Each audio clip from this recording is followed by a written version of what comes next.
Sejak kecil, kita diajarkan bahwa kesuksesan diukur dari seberapa banyak uang yang kita miliki. Semakin tinggi penghasilan, semakin besar rumah, dan semakin mewah gaya hidup, maka kita dianggap semakin sukses. Namun, bagaimana jika selama ini kita mengejar definisi yang kurang lengkap? Bagaimana jika seseorang memiliki kekayaan yang melimpah, tetapi kehilangan waktu untuk keluarganya, kesehatannya menurun, hubungan dengan orang-orang terdekatnya semakin renggang, bahkan hidupnya dipenuhi rasa cemas dan tidak pernah benar-benar merasa bahagia? Dalam video ini, kita akan membahas The 5 Types of Wealth karya Sahil Bloom, sebuah buku yang mengajak kita melihat bahwa kekayaan bukan hanya tentang uang. Ada 5 jenis kekayaan yang sebenarnya menentukan kualitas hidup kita, dan memahami kelimanya bisa mengubah cara kita memandang arti kesuksesan. Sebelum kita membahas kelima jenis kekayaan tersebut, ada baiknya kita mengenal terlebih dahulu siapa sosok di balik buku ini. Sahil Bloom adalah seorang investor, entrepreneur, sekaligus penulis yang dikenal luas karena membagikan pemikirannya tentang bisnis, pengembangan diri, dan kehidupan kepada jutaan orang melalui media sosial dan newsletter. Selama bertahun-tahun, ia mengamati bahwa banyak orang berhasil membangun kekayaan finansial, tetapi justru kehilangan hal-hal yang membuat hidup terasa bermakna. Berangkat dari pengamatan tersebut, Sahil Bloom menulis The 5 Types of Wealth. Buku ini bukan sekadar membahas cara menghasilkan uang, tetapi menawarkan kerangka berpikir yang lebih luas tentang bagaimana membangun kehidupan yang seimbang dan benar-benar kaya. Lalu, apa saja 5 jenis kekayaan tersebut? Mari kita mulai dari jenis kekayaan yang menurut Sahil Bloom menjadi fondasi bagi semua aspek kehidupan, yaitu time wealth, atau kekayaan waktu. Menurut Sahil Bloom, waktu adalah aset yang paling berharga karena tidak bisa diperbanyak, dibeli, ataupun dikembalikan. Tidak peduli siapa kita, setiap orang hanya diberikan 24 jam dalam sehari. Yang membedakan hanyalah bagaimana kita menggunakannya. Ironisnya, banyak orang rela mengorbankan waktu demi mengejar lebih banyak uang. Kita bekerja lebih lama, mengambil lebih banyak pekerjaan, bahkan mengorbankan waktu bersama keluarga dengan harapan suatu hari nanti bisa menikmati hasilnya. Namun, Sahil Bloom mengajak kita untuk berhenti sejenak dan bertanya, bagaimana jika hari yang kita tunggu itu tidak pernah benar-benar datang? Bayangkan ada 2 orang. Orang pertama memiliki penghasilan yang sangat besar, tetapi hampir tidak pernah memiliki waktu untuk beristirahat, berkumpul dengan keluarga, melakukan hobinya atau menikmati hidup. Sementara orang kedua memiliki penghasilan yang lebih sederhana, tetapi masih bisa makan malam bersama keluarga, berolahraga, mengejar hobinya, dan benar-benar hadir dalam setiap momen penting. Siapa yang sebenarnya lebih kaya? Melalui pertanyaan sederhana itu, Sahil Bloom ingin menunjukkan bahwa kekayaan bukan hanya tentang seberapa banyak uang yang kita hasilkan, tetapi juga tentang seberapa besar kendali yang kita miliki atas waktu kita sendiri. Tentu saja, ini bukan berarti uang tidak penting. Uang tetap diperlukan untuk memenuhi kebutuhan hidup. Namun, jika setiap tambahan penghasilan selalu dibayar dengan hilangnya waktu, kesehatan, dan hubungan dengan orang-orang terdekat, maka kita perlu bertanya kembali, apakah pertukaran itu benar-benar sepadan? Karena pada akhirnya, uang yang hilang masih bisa dicari kembali. Tetapi 1 jam yang telah berlalu tidak akan pernah bisa kita dapatkan lagi. Itulah mengapa Sahil Bloom menempatkan time wealth sebagai fondasi dari seluruh jenis kekayaan lainnya. Sebab tanpa memiliki kendali atas waktu, akan sulit bagi kita untuk membangun hubungan yang baik, menjaga kesehatan, terus belajar, bahkan menikmati kekayaan yang telah kita kumpulkan. Namun, memiliki banyak waktu saja ternyata belum cukup. Apa gunanya memiliki waktu luang jika tidak ada orang yang bisa diajak berbagi kebahagiaan? Apa arti sebuah kesuksesan jika pada akhirnya kita harus menikmatinya seorang diri? Inilah yang membawa kita pada jenis kekayaan kedua, yaitu social wealth, atau kekayaan hubungan. Menurut Sahil Bloom, kualitas hidup kita tidak hanya ditentukan oleh apa yang kita miliki, tetapi juga oleh siapa yang berjalan bersama kita. Hubungan yang hangat dengan pasangan, keluarga, sahabat, mentor, maupun rekan kerja bukan sekadar pelengkap hidup, melainkan salah satu sumber kebahagiaan yang paling besar. Sayangnya, di tengah kesibukan mengejar karir dan ambisi, hubungan seringkali menjadi hal pertama yang dikorbankan. Kita mungkin berpikir bahwa bekerja lebih keras hari ini adalah bentuk pengorbanan demi masa depan keluarga. Namun tanpa disadari, waktu terus berjalan. Anak-anak tumbuh dewasa, orang tua semakin menua, dan momen-momen berharga yang terlewat tidak akan pernah bisa diulang. Sahil Bloom mengingatkan bahwa hubungan yang kuat tidak dibangun melalui hadiah yang mahal atau momen-momen besar yang terjadi sesekali. Hubungan dibangun dari perhatian yang konsisten, percakapan sederhana, kehadiran di saat dibutuhkan, dan waktu yang benar-benar kita berikan kepada orang-orang yang kita cintai. Coba renungkan sejenak.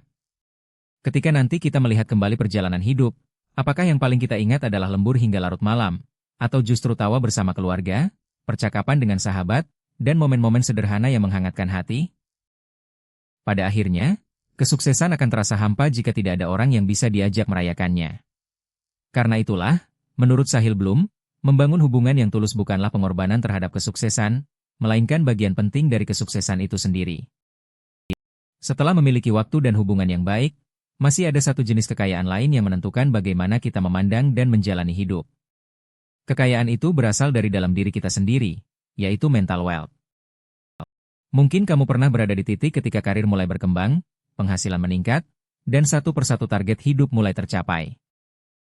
Namun, di saat yang sama, justru muncul tekanan yang lebih besar, rasa khawatir akan masa depan, dan perasaan bahwa apa yang sudah dimiliki masih belum cukup. Padahal, jika kita tidak mampu menikmati setiap pencapaian itu, sebesar apapun kesuksesan yang diraih akan terasa kurang berarti. Inilah yang disebut Sahil Bloom sebagai mental wealth, yaitu kekayaan yang berasal dari cara kita berpikir, belajar, dan memaknai kehidupan. Seringkali kita mengira bahwa kebahagiaan akan datang setelah mencapai target tertentu. Setelah mendapatkan promosi, membeli rumah impian, atau memiliki tabungan dalam jumlah tertentu. Namun ketika target itu berhasil dicapai, muncul target baru yang membuat kita kembali merasa belum puas. Tanpa disadari, kita terus berlari di atas treadmill kehidupan. Kita bergerak tanpa henti, tetapi tidak pernah benar-benar merasa sampai. Sahil Bloom mengajak kita untuk keluar dari pola pikir tersebut. Menurutnya, memiliki mental wealth berarti terus bertumbuh sebagai pribadi, memiliki rasa ingin tahu, terbuka untuk belajar hal-hal baru, dan yang terpenting, mampu menikmati proses, bukan hanya terpaku pada hasil akhirnya. Ia juga mengingatkan bahwa dunia akan terus berubah. Teknologi berkembang, pekerjaan berubah, dan tantangan baru akan selalu muncul. Orang yang mampu beradaptasi bukanlah mereka yang merasa sudah mengetahui segalanya, melainkan mereka yang tidak pernah berhenti belajar. Namun mental wealth bukan hanya tentang menambah pengetahuan. Sama pentingnya adalah menjaga ketenangan pikiran. Meluangkan waktu untuk merenung, mengevaluasi diri, mensyukuri apa yang sudah dimiliki, dan memahami apa yang benar-benar penting dalam hidup. Karena ketika pikiran kita dipenuhi perbandingan dengan orang lain, ambisi yang tidak ada habisnya, atau tekanan untuk selalu lebih unggul, maka sebesar apapun kekayaan yang kita miliki akan terasa tidak pernah cukup. Pada akhirnya, Sahil Bloom ingin menunjukkan bahwa kebahagiaan bukan hanya ditentukan oleh apa yang kita miliki, tetapi juga oleh kualitas pikiran yang kita bawa setiap hari. Pikiran yang tenang membantu kita menikmati waktu, membangun hubungan yang lebih baik, dan mengambil keputusan yang lebih bijaksana. Tanpa mental wealth, 4 jenis kekayaan lainnya akan jauh lebih sulit untuk benar-benar kita nikmati. Namun, ada satu kenyataan yang sering kita lupakan. Sebaik apapun cara kita mengelola waktu, sekuat apapun hubungan yang kita bangun, dan setenang apapun pikiran kita, semuanya bergantung pada satu hal yang menjadi fondasi bagi kehidupan kita, tubuh yang sehat. Karena ketika kesehatan mulai menurun, hampir semua aspek kehidupan ikut terdampak. Itulah mengapa Sahil Bloom menempatkan physical wealth sebagai salah satu pilar terpenting dalam kehidupan yang benar-benar kaya. Bayangkan kamu bekerja keras selama puluhan tahun untuk membangun karir, mengumpulkan tabungan, dan mewujudkan semua impianmu. Namun, tepat ketika kamu mulai bisa menikmati hasilnya, dokter mengatakan bahwa tubuhmu membutuhkan istirahat total karena penyakit yang sebenarnya bisa dicegah sejak lama. Kenyataannya, hal seperti ini bukan sekadar cerita. Banyak orang baru menyadari betapa berharganya kesehatan ketika tubuh mulai memberikan peringatan. Dan pada saat itu, uang sebanyak apapun tidak bisa membeli kembali waktu yang telah hilang atau mengembalikan kondisi tubuh seperti semula. Kita juga bisa melihatnya dari kehidupan banyak tokoh dunia. Steve Jobs membangun salah satu perusahaan paling bernilai di dunia. Ia memiliki kekayaan, pengaruh, dan pencapaian yang diimpikan banyak orang. Namun, perjuangannya melawan kanker mengingatkan kita bahwa kesehatan tetap memiliki batas yang tidak selalu bisa dikendalikan oleh uang. Di sisi lain, Mark Zuckerberg dikenal sangat menjaga kebugaran tubuhnya. Ia rutin berolahraga, mengikuti latihan bela diri, bahkan menyelesaikan berbagai tantangan fisik. Bagi banyak pemimpin dunia, menjaga kesehatan bukan sekadar hobi, tetapi investasi agar mereka tetap memiliki energi untuk berpikir jernih, memimpin, dan menikmati hidup dalam jangka panjang. Inilah yang disebut Sahil Bloom sebagai physical wealth, yaitu kekayaan yang berasal dari tubuh yang sehat, energi yang cukup, dan kemampuan untuk menjalani hidup secara optimal. Menurutnya, kesehatan bukan hanya tentang hidup lebih lama, tetapi juga tentang memiliki kualitas hidup yang lebih baik. Apa gunanya memiliki banyak waktu jika tubuh tidak lagi mampu menikmati perjalanan? Apa artinya memiliki keluarga yang harmonis jika kita tidak memiliki energi untuk hadir bersama mereka? Dan apa manfaat dari kekayaan finansial jika sebagian besar hasil kerja keras kita justru habis untuk memulihkan kesehatan yang selama ini diabaikan? Sahil Bloom mengingatkan bahwa tubuh kita bekerja seperti sebuah investasi. Setiap pilihan yang kita ambil hari ini, mulai dari tidur yang cukup, berolahraga secara rutin, mengonsumsi makanan bergizi, hingga mengelola stres, akan memberikan hasil yang kita rasakan bertahun-tahun kemudian. Begitu pula sebaliknya. Kebiasaan-kebiasaan kecil yang tampak sepele hari ini bisa berubah menjadi masalah besar di masa depan. Yang menarik, physical wealth bukan tentang memiliki tubuh yang sempurna atau mencapai standar tertentu. Tujuannya jauh lebih sederhana, yaitu menjaga tubuh agar tetap mampu melakukan hal-hal yang paling berarti dalam hidup. Bermain bersama anak, berjalan bersama pasangan, bepergian ke tempat yang diimpikan, atau sekadar bangun di pagi hari dengan tubuh yang penuh energi. Pada akhirnya, tubuh adalah kendaraan yang membawa kita menjalani seluruh perjalanan hidup. Ketika kendaraan itu dirawat dengan baik, kita memiliki kesempatan lebih besar untuk menikmati waktu, membangun hubungan yang hangat, dan terus berkembang sebagai pribadi.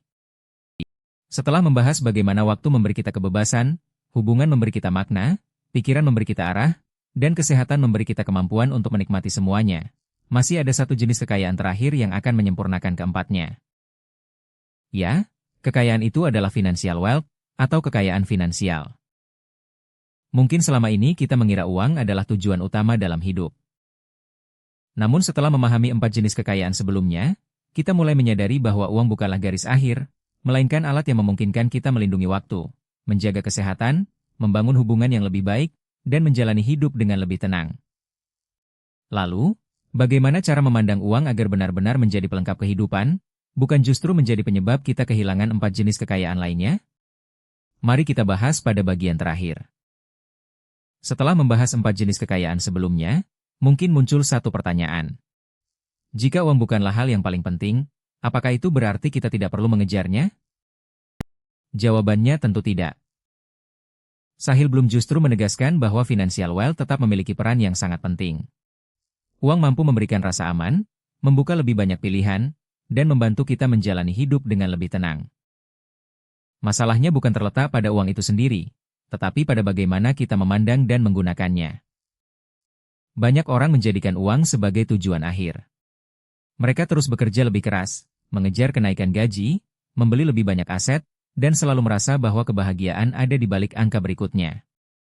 Namun, tanpa disadari, perlombaan itu tidak pernah benar-benar berakhir. Ketika satu target tercapai, target yang baru kembali muncul. Sahil Bloom mengajak kita melihat uang dari sudut pandang yang berbeda.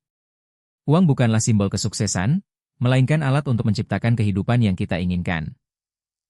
Dengan uang, kita bisa membeli kebebasan atas waktu, memberikan rasa aman bagi keluarga, menjaga kesehatan melalui gaya hidup yang lebih baik, terus belajar, serta menciptakan pengalaman bersama orang-orang yang kita cintai.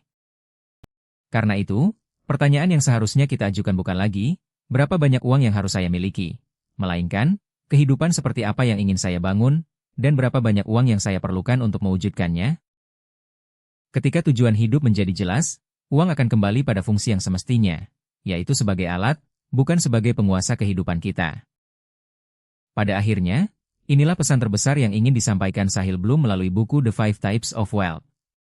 Menjadi kaya bukan berarti memiliki rekening yang paling besar, tetapi memiliki kehidupan yang seimbang.